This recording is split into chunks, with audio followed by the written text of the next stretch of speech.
Rolling slowly from the mist, headlights flash and engines rumble. You're about to enter a world of strange and exotic automobiles. Hear stories of triumph and defeat, and weird tales of the mysterious, the bizarre, and unexplained twists of fate. These are the Ghost Cars. And now, here's your host, Adam West. We've just arrived at the bizarre Winchester Mystery House here in San Jose, California. It's the mansion that once belonged to Sarah Winchester, the heiress to the blood-stained Winchester rifle fortune. Later, I'll be telling you why her house is so strange and what's so unique about the garage where she kept her cars. I'll also tell you the incredible story of this sleek and mysterious automobile called the Phantom Corsair, designed by a man who could see into the future. You know, many people believe that automobiles and houses have a mysterious, independent life of their own. Perhaps you yourself have experienced a home with some haunting memories, or have owned a car that had a personality all its own. There are individual cars all around the world with stories that strain the imagination. And with the help of some good friends of mine, we'll share with you some mysterious stories. He was the tycoon of a gambling and hotel empire and loved beautiful cars. Bill spent the last 25 years of his life amassing the largest collection in the world. And this 1911 Maxwell was the beauty that got him started on a collection that filled 3 showrooms with over 1,500 extraordinary automobiles. If Bill Harrah hadn't pursued his extravagant hobby, much automobile history would have been lost forever. But here's where the mystery comes in. When he died in 1978, he left no plans for keeping his marvelous collection intact. Now, you would think after spending millions of dollars, he would have wanted to preserve it. Some say he was so possessed by the collection itself that it never occurred to him that anyone would dare to dismantle it after his death. Although some of the cars were sold off, fortunately, the city of Reno has stepped in to help save much of this world-famous collection. And we're about to tell you the story of some of its outstanding showpieces. But before we do, let's go back, all the way back, to the origin of the automobile. Think Henry Ford invented the automobile? Not a ghost of a chance. This is the first internal combustion engine motor car built by Frenchman Etienne Lenoir in 1863. But he only built one, and it was never patented. In 1875, an Austrian named Siegfried Marcus stated publicly that his motorized invention was a waste of time and money. Marcus would pursue it no further. Carl Benz, however, wanted to build and sell his 3-wheeled motor car, and by 1895 was selling 135 of his automobiles per year all over Europe. His vehicle was practical and successful, which is why Carl Benz is recognized as inventing the first automobile. Curiously, fellow German Gottlieb Daimler was developing his version of the automobile only 60 miles from Benz. But they had never met or even heard of each other. Eventually, following 40 years of bitter rivalry, Benz and Daimler would merge their companies into one powerful automotive entity. Daimler's development of racing cars with their advanced engine and chassis technology produced the top 3 winners in the 1914 French Grand Prix. One of the cars was shipped to America, where it won the 1915 Indianapolis 500 race. The spirits of Carl Benz and Gottlieb Daimler continue to speak to today's international automotive industry. This 1907 Thomas touring car is one of the favorites here at Harrah's. She's referred to as Blondie. The manufacturer, E.R. Thomas of Buffalo, New York, bragged about how fast his cars would go. Now just suppose we strip this beautiful automobile of her top and all dead weight and make a race car out of her. Now just imagine. Well, Linda, we don't have to imagine because it actually happened, and this is the car. This is a 1907 Thomas Flyer. On February 12, 1908, this American-built car, along with 3 French cars, 1 Italian, and 1 German car, began what was to be the most incredible endurance race in history. It was the round-the-world, New York to Paris automobile race, and this Thomas Flyer was a late entry. Little was done to modify it for the race. Oh, they did add 12-inch wooden planks to replace the fenders for modification. mud and snow. And you have to keep in mind that there were no superhighways back then. Day after day, the going got pretty tough. The voices of 50,000 spectators rang in the ears of the contestants as they spirited their cars westward from New York's Times Square. They lurched and jerked their way through Buffalo, Cleveland, Toledo, and Chicago. Deep and drifting snow made the travel treacherous. West of Chicago, the snow turned to rain and mired the racers in ruts of mud. Almost 6 weeks later, the contestants arrived in San Francisco, but the ghastly elements had claimed 2 of the 6 starters. The U.S. Flyer, Italian Zust, French De Leon, and German Protos all boarded ships, heading to continue their race in Japan. But having never seen cars before, the Japanese spectators actually slowed the pace of the race down. In the far east of Asia, the drivers found no roads at all. The Flyer straddled the tracks of the winding Trans-Siberian Railway, putting a tremendous strain on the car. Breakdowns along the way called for ingenious repairs and took the Flyer to the brink of failure. But finally, the weary and worn crew and car arrived in Paris, triumphantly driving down the Champs-Élysées on July 30th, 1908. In 171 days, the Flyer had traveled 13,341 grueling land miles to victory. I've been telling you about Sarah Winchester and her house, but this program is mostly about mysterious automobiles. Sarah owned 3, a Renault, a Buick, and a Pierce Arrow. Her contribution to automotive technology is one of great significance, and I'll tell you about it later in the program. She bought a Pierce Arrow in 1911, the same year the Indianapolis 500 began. And here to tell us about some Indianapolis cars with strange and unusual stories is the voice of the Indianapolis 500, Paul Page. This is the Indianapolis Motor Speedway Hall of Fame Museum. It is here where they house the great racing cars of the decades and paid tribute to the men who drove them. There are many myths and legends connected with the unrelenting quest for speed. It was a mystery to many how the Marmon Wasp became the first car to win the very first 500-mile race back in 1911. Driven by Ray Haroon, it was dubbed unsafe and unreliable because it was a single-seater, the only one of its kind in that first race. It won with an average speed of 74.5 miles an hour. Every tale that is told about these mysterious and powerful machines contains a dose of the unusual, even the bizarre.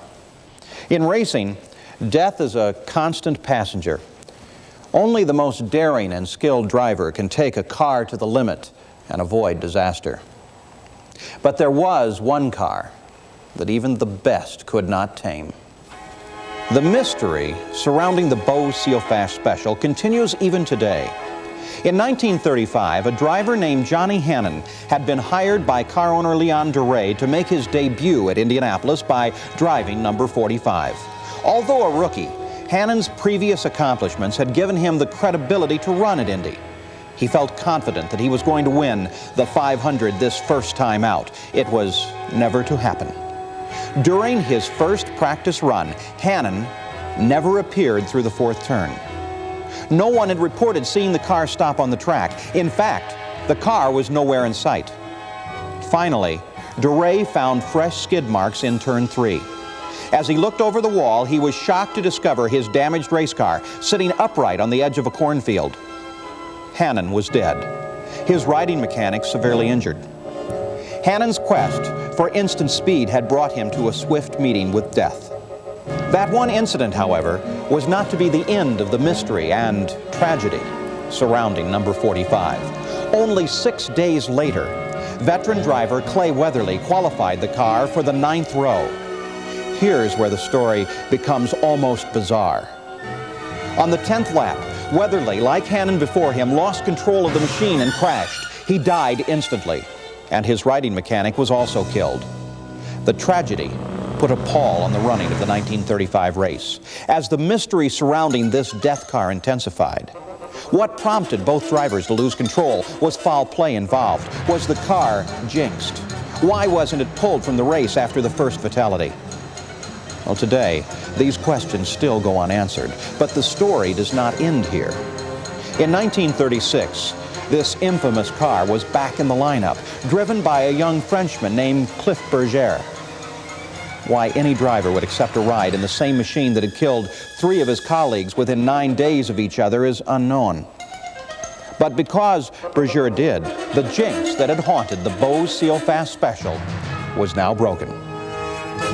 The 1936 driver of Leon Duray's death car did not win the race that year.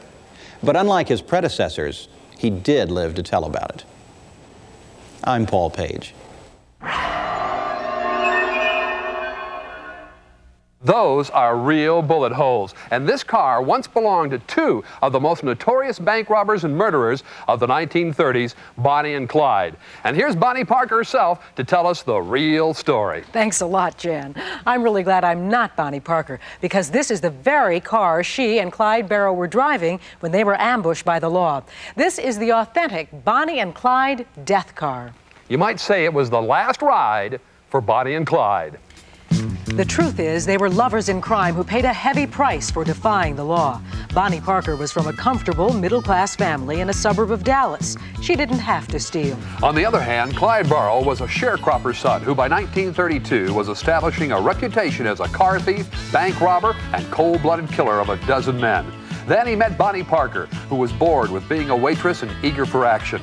The 2 of them went on a ruthless crime spree that shocked law-abiding citizens in 5 states. While waiting on a side road outside Grapevine, Texas for other members of their gang, Clyde and his cigar-smoking moll, Bonnie, viciously gunned down 2 state troopers. It was these atrocious murders that sealed their doom.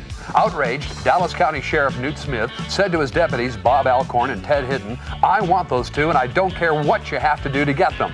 Alcorn was the only lawman who could identify them, and on May 23, 1934, after a year of pursuit, a tip-off sent him and 5 other peace officers to a rural area just outside of Arcadia, Louisiana, where they set their trap and waited for the vicious pair to show up. Their patience paid off. At 8:30 in the morning, a 1934 4-door Ford sedan rumbled down the country road directly into the lawman's gun sights. Alcorn was quick to identify Clyde Barrow. He waited until the last possible moment, then yelled, "That's him, for sure." The 6 lawmen stood and fired. 160 bullets ripped through the car door, passing through both Clyde and Bonnie, exiting through the other door. The officers weren't taking any chances. They intended to stop them cold, and they did. Found in the car was Clyde's arsenal of 2 sawed-off shotguns, 2 machine guns, 10 automatic pistols, and 1,500 rounds of ammunition. They were young and in love and quick on the trigger. But in the end, Bonnie and Clyde died as they lived, by the gun. Bonnie and Clyde, ghosts from the bullets of guns. Perhaps guns made by Winchester? Exploring this strange Victorian mansion that Sarah Winchester built is no easy task. You really have to begin here in this plain little room. It's the seance room, and it's the heart of the house, surrounded by a confusing maze of 160 rooms. It's said that Sarah Winchester was a woman driven by guilt and the terror of vengeance from beyond the grave. The tragic deaths of her infant daughter and husband forced her to consult a medium who convinced her that her whole family had been cursed by the souls of those who'd been murdered by the Winchester rifle. And there was only one chance for salvation. She must move west and construct a house that would never be finished. Only then could she placate the spirits and achieve eternal life. According to legend, Sarah came to this room each night between the hours of midnight and 2 a.m. She summoned her ghostly accusers. They gave her the mythical commands for building her house. Then each day she gave orders to her army of carpenters who worked unceasingly, 24 hours a day, 7 days a week for 38 years. There are rooms that are literally built around each other.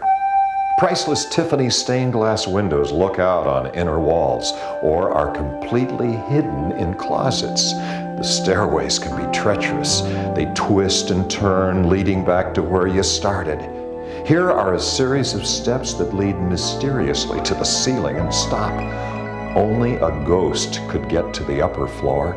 The storage space in closets and cupboards can vary from the size of a 3-room apartment to only 1 inch.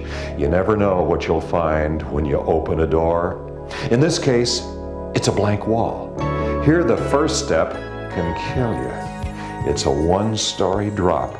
There's no question about it. This is the house that guilt built. And with its bell towers, weather vane, turrets, gables, skylights, and Victorian gingerbread, believe me, there's nothing like it in all the world. A person could disappear behind these walls and never be heard of again. That door won't open, and there's no floor behind this door. How am I going to get out of here?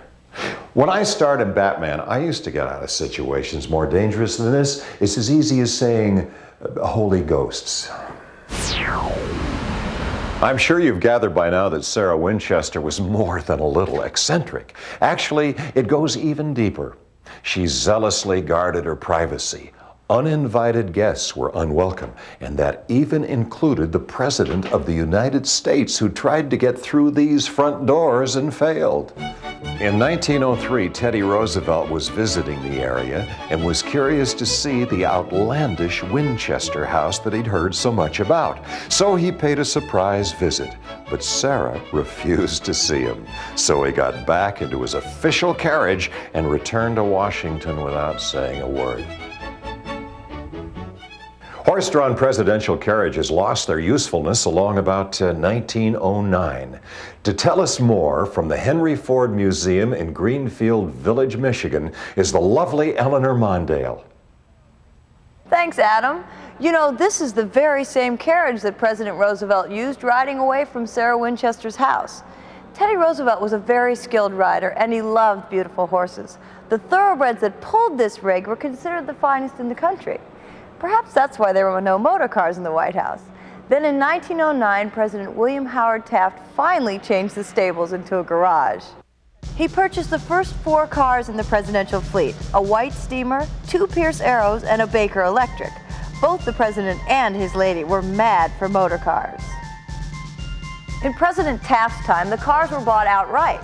In contrast, the cars of Franklin Delano Roosevelt were especially built for him, like this 1939 Lincoln convertible nicknamed the Sunshine Special. It was shipped around the world to such exotic places as Casablanca and Yalta. During World War II, protective armor was added, including a compartment for firearms and submachine guns to protect FDR from assassins.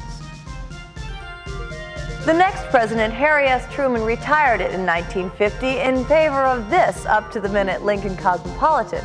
Unlike the ready-made models, this car has enough headroom for even the tallest top hat. President Eisenhower was responsible for adding the clear plastic bubble top over the backseat of the car. He liked being visible to the crowds while still feeling protected. Of all the presidential vehicles, this elongated 1961 Lincoln Continental remains at the center of one of the greatest mysteries in American history. This is the car which President Kennedy was riding in the day he was assassinated. Controversy has raged ever since on the true circumstances behind his brutal murder, but loss of evidence and disappearing witnesses have ensured the impossibility of formal prosecution. The car was more luxurious and contained more special features than any other automobile used at the White House. After the tragic events of November 22, 1963, President Johnson had the limousine sent back to Detroit for remodeling. When it rejoined the official fleet in 1964, the presidential Continental had undergone a somber transformation. It contained enough armor plating to resist a landmine and weighed more than 5 tons. Even so, LBJ was always uneasy when he rode in it. The car remained in use for Presidents Nixon and Ford. Then when Jimmy Carter became president, and my father vice president, they retired the car here at the Henry Ford Museum. Teddy Roosevelt wasn't the only person snubbed by Mrs. Winchester. As time went on, she retreated further and further from public view until the only 2 people she saw were her butler and her secretary. Still, she avidly directed the construction on her house, inventing new ways to make her estate function more efficiently. This call box to summon her servants was one of her many extraordinary inventions. This storage room is stacked with priceless wall coverings, costly veneers, and masterpieces in stained glass. Her delicate stained glass windows were designed by Tiffany's of New York. On the rare occasions when she left the house, Sarah rode like a queen in a splendid chauffeur-driven Pierce Arrow that reflected her exquisite taste. Exploring the Winchester house, lost in luxurious surroundings such as this magnificent grand ballroom. Can you see yourself dancing across this elegant parquet floor above a silver chandelier with a magical number of 13 candles? Sarah could. She decided to give a ball. Soon after the room was completed, a gourmet supper was served off golden plates with rare wines sparkling in crystal goblets. Tuxedoed musicians played, and the butler formally announced the name of each arriving guest. Except there were no guests, and Sarah danced through the evening alone. Oh, if you're eccentric, it helps to be rich. On the morning of September 5th, 1922, the round-the-clock work on this incredible house stopped. Sarah Winchester had died quietly in her sleep. Now she too travels with the spirits. Her most surprising legacy, it's in the garage. I'll show you. Sarah installed this oil-burning cast iron stove. The stove heated the water in this galvanized tank, which was fed up into the ceiling to this deceptively simple device consisting of a pipe and a rotating nozzle. It created a spray of cascading water. You see, Sarah invented the first car wash. One wonders what she would have thought of the automobiles we drive today, with their advanced safety features, sophisticated emission controls, and computers. Our high-tech world would probably boggle her imagination. Technology keeps changing every day, and the luxury car of today quickly becomes the museum piece of tomorrow.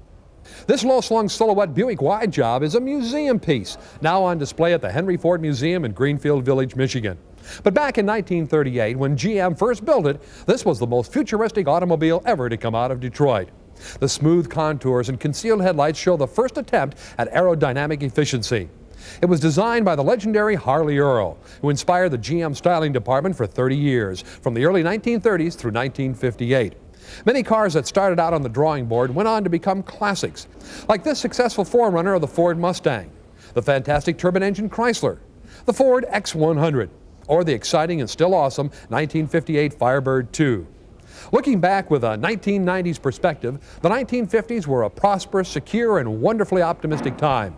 A technology-enriched future of space travel, jet airplanes, and computers seemed just around the corner, and everybody really believed that what was good for General Motors was good for America.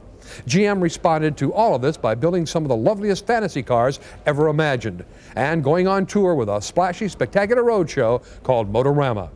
It lasted from 1953 until 1961. Recently, a number of Motorama survivor vehicles were gathered at an exclusive Concours d'Elegance in Pebble Beach, California. Joe Bortz of Highland Park, Illinois, was among the collectors who brought their elegant automotive art objects. This 1954 Pontiac Bonneville Special is one of his prized possessions. With its sleek sports car styling, fiberglass body, and short 100-inch wheelbase, the incomparable Harley Earl was the designer responsible for its timeless good looks. Of all his fascinating chrome-trim creations, the dazzling 1951 Buick LeSabre is his most magnificent. It has everything the car owner of the 50s could wish for. A beautiful, long, low silhouette, wide wraparound windshield, and fantastic fantail fins that influenced every other car that came after it in the 1950s, including this extraordinary 1959 Cadillac Cyclone.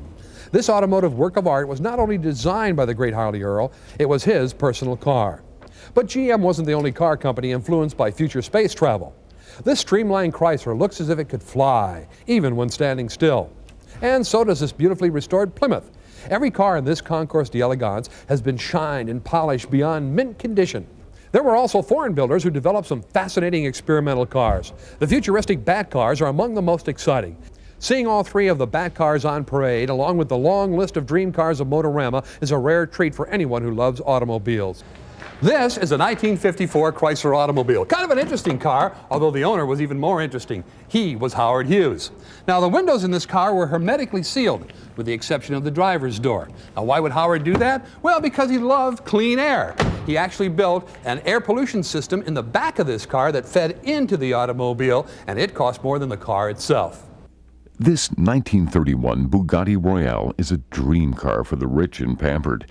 Experts estimate its value at more than $10 million. Only 6 of these Bugattis were ever made, and its fine artistry and detail is reflected in its craftsmanship. One of the largest passenger cars ever made, this 20-foot Bugatti is powered by a 300-horsepower straight-8 engine. This masterpiece was supposedly built for the King of Romania, but eventually made its way to France. In order to avoid capture or destruction by the Nazis in World War II, it was hidden in the sewers of Paris until after the war. Bill Harrah acquired the car and made it part of his collection in 1964. This car is to automobiles what the Hope Diamond is to jewelry. These beautiful and sometimes haunting works of art are from the Los Angeles Museum of Contemporary Art, and they depict both the abstract and traditional visions of the automobile from the artist's eye. With pieces by Salvador Dali, Picasso, and Matisse, the exhibit shows everything from fleeting fantasy to the stark reality of cars and their influence on society. While everyone sees something different in these works, in the form of paintings, photos, and sculptures, they all agree that they reflect the automobile's gift of convenience, joy, and sometimes tragedy. In the late 1930s, the Winchester House was closed. People feared that the place was haunted. At the same time, this mysterious car was being built. Come to think of it, both the house and the car have a lot in common. They're beautiful and they're mysterious, and they have stories involving bizarre twists of fate. The car, called the Phantom Corsair, may even be haunted. The 2 men who loved it the most both died in tragic car crashes, but that's only part of the story. It all began back in 1936 with a 23-year-old Yale dropout named Rust Hines. He was the heir to the famous ketchup and pickle fortune. You know, the 57 varieties, folks. He was obsessed with his dreams of a futuristic vision he called the Phantom Corsair. His family in Pittsburgh wanted him to grow up and take over the factory, but Rust was determined to make his dream a reality. Fortunately for him, 2 car builders from Pasadena, California, named Bowman and Schwartz, were smart enough to recognize real genius when they saw it. They willingly provided the practical expertise Rust needed. The car breezed through all the tests in a specially constructed wind tunnel and was soon ready for full-scale construction. Nothing like the Phantom Corsair had ever been seen before. The soaring lines of its full-envelope aluminum body seemed to be moving even when standing still. It was strictly Buck Rogers. The fog lights were built in with chrome-lined tunnels that reflected light to the sides of the car. Wraparound steel bumpers were controlled hydraulically. The doors opened electrically, and little wings raised the roof, making it easier to enter. The dashboard gadgets monitor everything from oil pressure to altitude, and most importantly, the entire interior was padded with cork paneling. The emphasis was on safety and comfort. The Phantom Corsair was far ahead of its time, but unfortunately time had run out for young Rust Hines. On the way to the first public showing of his beloved Phantom Corsair, he was killed in an automobile accident driving another car. His hopes for marketing his Phantom were tragically ended. Still, the car has endured. It starred opposite Paulette Goddard and Douglas Fairbanks Jr. in the 1939 film Young at Heart, portraying a mysterious vehicle called the Flying Wombat. The Phantom Corsair was sold to a number of owners during the years that followed. Then in 1951, it was bought by comedian Herb Schreiner, who shared the same love for this amazing vehicle that Rust Hines once had. Schreiner, too, was killed in an automobile accident while driving another car. Makes you wonder, doesn't it? Perhaps both would still be alive if only they'd been driving the Phantom Corsair. The car remains an enduring monument to a young man's dream. Another young man who had a dream was Preston Tucker, whose Tucker Torpedo was considered to be the most revolutionary car of its time. In fact, it was too revolutionary. This futuristic car was the brainchild of Preston Tucker, born in Michigan in 1903. After working for Ford, Cadillac, and Pierce Arrow, Tucker's first innovative design was the combat car built during World War II. This vehicle could travel at speeds exceeding 100 miles per hour, but it was the gun turret that secured Tucker a government contract. His real dream was to build a car that would revolutionize the auto industry. He fought hard to obtain financial backing and soon formed the Tucker Corporation. He made plans to produce a car with a rear-mounted engine, fluid drive, a safety chamber for the car's occupants, pop-out safety glass, and an engine powerful enough to safely cruise at more than 100 miles per hour. The prototype was introduced and the word was in. The Tucker Torpedo was the car to own. Dealerships were set up, orders began to arrive, and a 2,200 employee plant was opened on Chicago's South Side. Against all odds, Preston Tucker had taken on the Big Three of Detroit and succeeded. Early production units of the Torpedo showed them to be sturdy and dependable vehicles, and Tucker had captured America's eye. But the shadow of gloom descended over the Tucker success story. There was talk of financial wrongdoing in securing the backing to build the Tucker, leading to criminal charges of mail fraud and federal securities violations. Preston Tucker fought the accusations and was successful in being acquitted in January of 1950. But the court case had seriously tapped his finances and dealt a death blow to his automobile company as it was filed for bankruptcy. The car that was perhaps destined for greatness became only a specter of what it could have been. Only 51 Tuckers were ever built. Preston Tucker's cousin, Frank Tucker, fondly remembers the carmaker's dream. It came to my knowledge that Preston wanted to build a car was about 1941 or 42. He had a artist's book of artist conception of the car he wanted to build one day, and the reason I remember it is because, not the obvious reason, but each drawing had a Sullivan page, I remember. I was about 14 years old at the time, and so I knew that long ago that Preston someday wanted to build a car. There are people that will tell you that the Big Three didn't have anything to do with Preston's demise, but I truthfully believe that when he came out with the Tucker car, it was more than they wanted. And inasmuch as the government was after him and so on, the Big Three just stood in the background. But if they would have permitted him to go on with the Tucker, he might have had other problems. That's my belief. I say that if you took the Tucker car today and you put it next to, in a row with several of our modern automobiles, the Tucker will still turn heads. There's no doubt about it.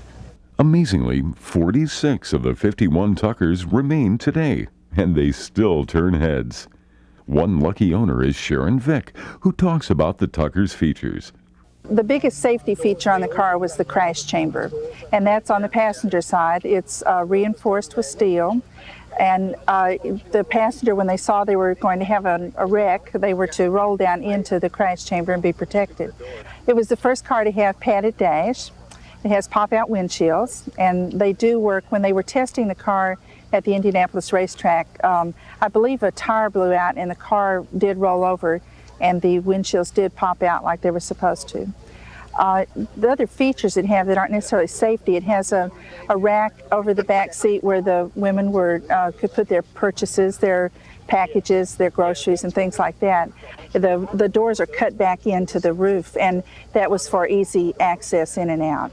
It drives really well. We probably put 2,000 or 3,000 miles on it at least, and it likes to hum along at 80, but you try and keep it down, and it would run at 100 for quite a long time. Preston Tucker and his dream car quickly became and remains to this day a part of the American car culture. In 1956, at the age of 53, Preston Tucker was said to have died from a broken heart. but his story of imagination and perseverance secured a place for him in the eyes of many. In fact, Preston Tucker influenced one of the world's biggest filmmakers to make his visionary tale into the reality of cinema. It was almost too good to be true. Detroit. They're putting the squeeze on. We can't buy steel, we can't buy anything. So I made an appointment with Senator Ferguson. What do you think? A big smile and a pat on the back is going to make him forget he's a senator from Detroit? Quite an idea of yours, selling dealerships for cars that don't exist. What'd he say? He said stay out of the car business. Tucker built the thing. Well, not everything he advertised, not yet, but enough right now to cost billions just to keep up with him. You don't understand how powerful the forces are that are working against us here. Ever since you road tested the new car, 40G men have been following you around the clock. What for? You make the car too good. Tucker is the story of a young man's dream, told with Hollywood stars. Stars whose cars have stories of their own to tell. You know, most Hollywood stars love to travel in style, and this man was no different. How I love you, my dear old Swanee. Those are the immortal sounds of the first superstar of talking pictures, Mr. Al Jolson. And this was his 1933 Cadillac Fleetwood. And as you can see, it's luxury all the way. Truly a great car. A lot of Hollywood stars prefer to own specialty cars. Al Jolson was an all-out kind of performer who loved his automobiles and his audiences. This car has been completely restored. As beautiful as the cars in the Harris collection are, most of them were purchased in rather poor condition and upgraded here. Bill Harrah made sure the Jolson car was restored to its original perfection, with all the little details. This car only cost $8,000 when it was new, and you had to be a star to afford it back then in 1933, which was right in the middle of the Depression. Now I'm going to tell you the story of two brothers, Fred and Augie Duesenberg. They were car builders in Indianapolis, Indiana, and a lot of the technology and the ideas that they got came from Speedway racing. And they would take those ideas and apply them to some of the most magnificent passenger cars ever built. The Duesenbergs were awesome. The Duesenberg straight-eight dual overhead cam engine, originally developed for racing, was a legendary performer. In the late 1920s, the Duesenberg company was absorbed into E.L. Cord's growing conglomerate in Auburn, Indiana. It was after this merger that the legendary Model J was born. Now, needless to say, the Model J Duesenberg was a hot item in Hollywood. Everybody wanted one. James Cagney had one, Billy Rose, the great producer, had one, and this Model J Duesenberg was owned by the great screen legend, Clark Gable. And here to tell us a little bit more about Clark Gable and this fine automobile is the director of the Bearing Automobile Museum, Skip Marchetti. Skip, welcome to the show. Hi, Jan. Thank you for inviting me. Let's talk a little bit about this Clark Gable Duesenberg here. Quite an automobile. Yes. Now, Clark Gable not only liked to drive these cars, but sort of a relaxation thing. He really liked to work on these cars. Yes. He and his good friend Gary Cooper were rivals on screen and also rivals in the automobile hobby. They both owned Duesenbergs. They both raced them at Muroc Dry Lake, and they both liked to work on their cars. This one in particular was designed by Clark Gable with the help of stylist at Bowman and Schwartz Corporation, W. Everett Miller. Clark had a lot of input in the style of the car, the swoopy fenders, the laid-back windshield, the dual rear-mounted spares, which legend has that he wanted the spares on the rear so that he could easily work on the engine without having to work over the side mount spares. So. Now, Skip brings up a good point. Bowman and Schwartz were car builders here in California. What's interesting about that is that the Duesenberg brothers back in Indianapolis only built the chassis, then sent them out to a variety of different coach builders throughout the United States. That's correct. Bowman and Schwartz were the coach builders to the Stars in Pasadena, California.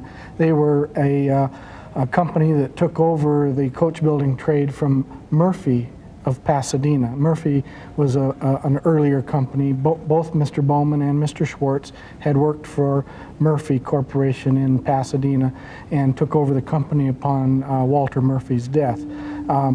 They built some of the finest, most beautiful automobile creations.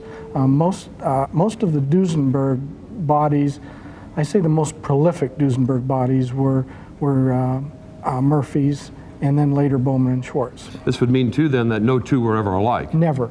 All Duesenberg coachwork was dissimilar in some way. They had owner's input for details like upholstery, how the windshield slanted, various things like this. It was a true coach-built automobile. Now, these cars were very big, very heavy, but they were very powerful and extremely fast. And these particular cars had a first. They had a monitoring system in them. Yeah, the monitoring system monitored the chassis lubrication, which was automatically lubricated about every 50 miles.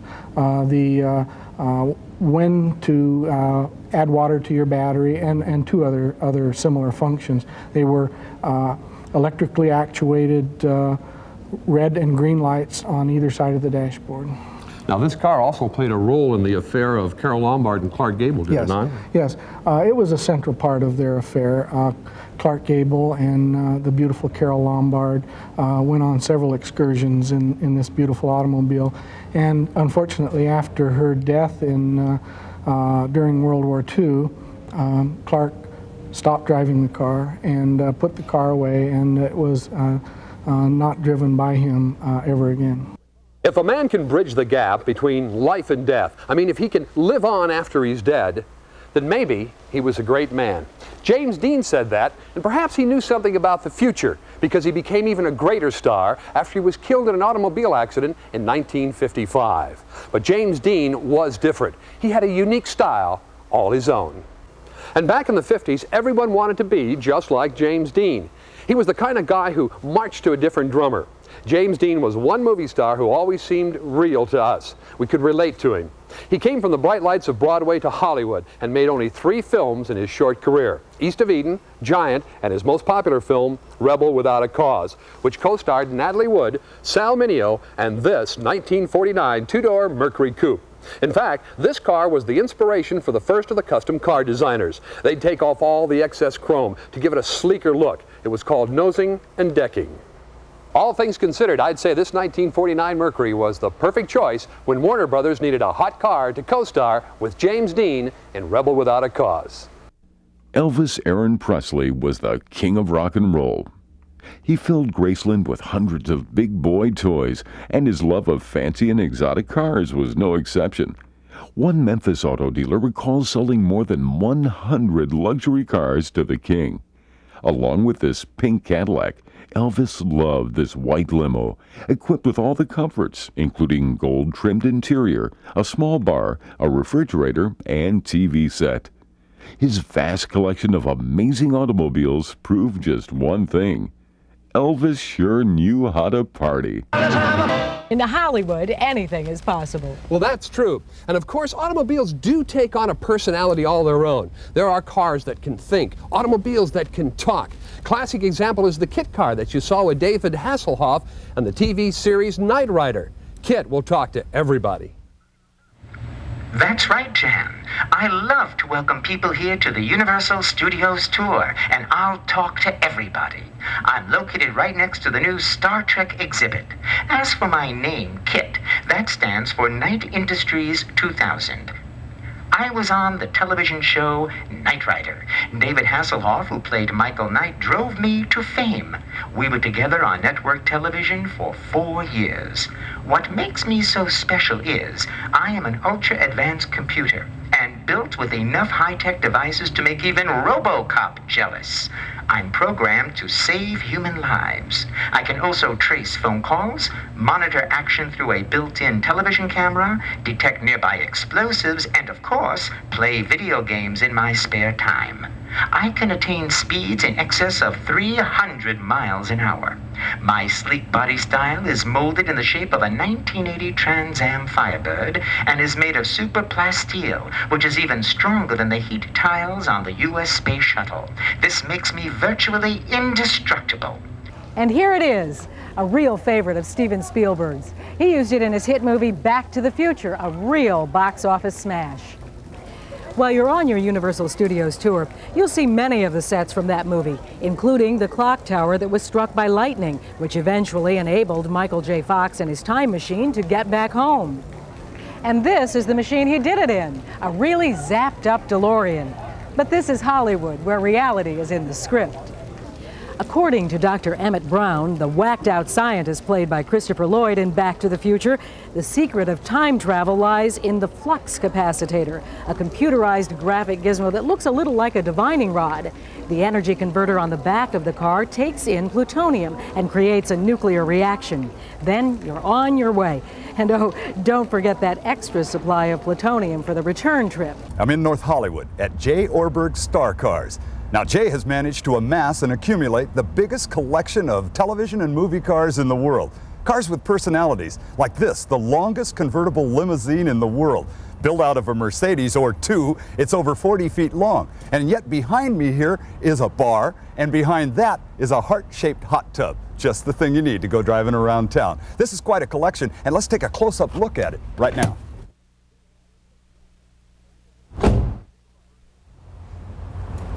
J. Orberg has built and accumulated over 175 famous cars, and I'm sure you recognize the Pac-Man rod.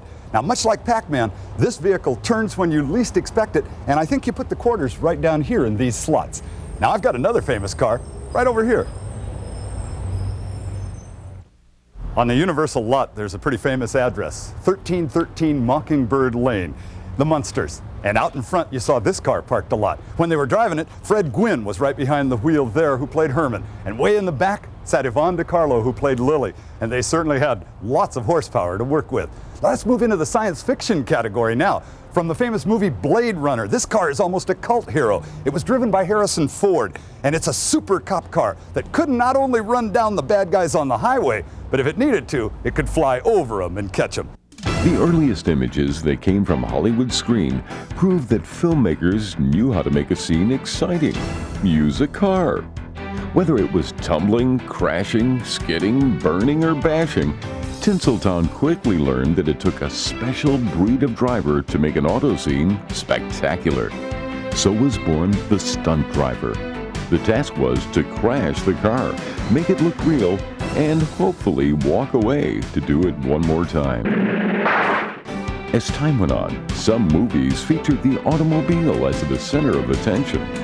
One such film was the 1977 thriller aptly entitled The Car. Effects teams built 5 identical cars, only to see them filmed and destroyed. One exciting stunt called for the auto to skid and roll 5 times, finally tumbling right over the sheriff and his deputy. Precision timing and steel nerves, along with accurate planning, led to a successful and spectacular bit. The 1986 critically acclaimed hit directed by Rob Reiner, Stand By Me, called for stunt driver Brian Carson to fill in for Kiefer Sutherland. Carson's perfect timing created a white-knuckle ride as he avoided a head-on collision in a 1950 Ford. The lumber truck swerved right on cue, and the meticulous planning paid off. Carson was once again called into service, this time in 1985's Crime Wave. Set in Detroit, his cars ran from behind on a highway as fiery pyrotechnics add to the realism. It seems that man has always liked to dance with the demons, perhaps with a touch of insanity. It may be a death wish, or just the sparkle of fame and fortune. For whatever reason, there have always been audiences to watch these thrill seekers take on the specter of death. The first stunt drivers were the International Congress of Daredevils. Soon, Lucky Teeter, king of the Daredevils, created a show of precision driving that was designed to thrill fans. But after a jump led to a fatal crash, his became a ghost car. Lucky Locke was famous for endless rolls in his auto, but he also defied death by crashing into flaming walls. However, Daredevil Jimmy Lynch met the Grim Reaper in a ramp-to-ramp jump.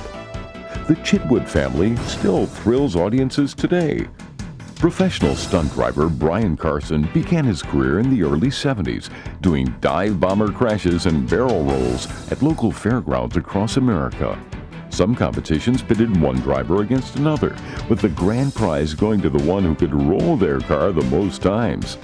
Carson progressed to sidewinder rolls and bus jumps, all the time keeping one step ahead of becoming a mere memory. Today, Brian Carson, along with his movie stunt driving, thrills crowds by heading his ghost cars square into the fiery face of death. Although many concept, idea, and dream cars have been produced over the last half-century, very few remain. Most were destroyed by the manufacturers. It was their way of protecting their secrets. That makes these cars here at the Bering Automobile Museum that much more important. These cars are truly works of art, as finely crafted as any piece of sculpture. This is a 1953 Chrysler Special designed by Virgil Exner. The Chrysler Special was powered by a 180 horsepower Hemi V8 engine. A lot of styling elements such as the grille, wheel arches, and roofline were later used in production models. The body of this car was produced by Ghia. Giacinto Ghia began his career as an apprentice to an Italian carriage maker at the turn of the century. By the 1920s, Ghia and his partner were building car coaches for a large and illustrious clientele. The 1953 Fiat Supersonic was also built at the Ghia factory. The actress Lana Turner once owned one of these cars. The body style used on the Supersonic was later adapted to other vehicles, like this 1954 DeSoto Adventure 2. The DeSoto was highly accessorized. It had electric windows, an electric power sliding rear window, a radio, heater, and a matching two-piece set of luggage. After the Corvette was introduced in 1953, other companies began to investigate producing fiberglass sports cars. Take a look at this 1954 Plymouth Belmont built by Briggs. It debuted at the 1954 St. Louis Auto Show. This is a 1962 Aston Martin with a body by Zagato. It is one of only 19 ever built. The Italian coachwork is very shapely. Today's aerodynamics is an accepted part of car design, but back in the 1950s, this was not necessarily the case. In 1955, when this Ghia coupe known as Gilda was produced, it caused an international shiver. The car is constructed of lightweight aluminum and mounted on a tubular frame. This car, built in 1958, established the British manufacturer Jaguar as a performance leader.